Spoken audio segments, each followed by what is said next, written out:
এই অর্ডিন্যান্স অনুসারে তো গণভোট অনুষ্ঠিত হয়ে গেছে, এখন এটার আর কোনো সামনের বাধ্যবাধকতা নেই।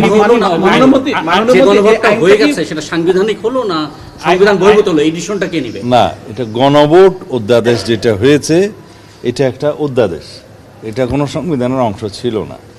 সংবিধানে না থাকলেই যে গণভোট হবে না এরকম কোনো সংবিধানে কিছু নাই। তো সুতরাং আইন প্রণয়ন হয়েছে অধ্যাদেশের আকারে একটা গণভোট অনুষ্ঠিত হওয়ার জন্য, তো সেটা করেছে। সেই অধ্যাদেশটার ব্যবহারও শেষ হয়েছে, এটার কেউ কোনো বিরোধিতা নেই। কিন্তু এই আইনটা আবার সংসদে ধারণ করে ভবিষ্যতের জন্য ব্যবহার করার কিছু নাই।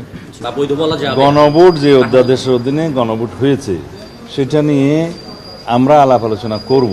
এখন সেটা বিল আকারে উত্থাপন হবে, তারপরে উত্থাপনের পরে একটা আলোচনা হবে, সেটা তো একটা বিষয়।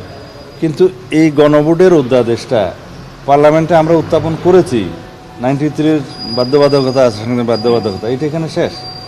এইটার সাথে অন্য কিছুর আর কোনো অসুবিধা নেই, এটা ব্যবহার হয়ে গেছে।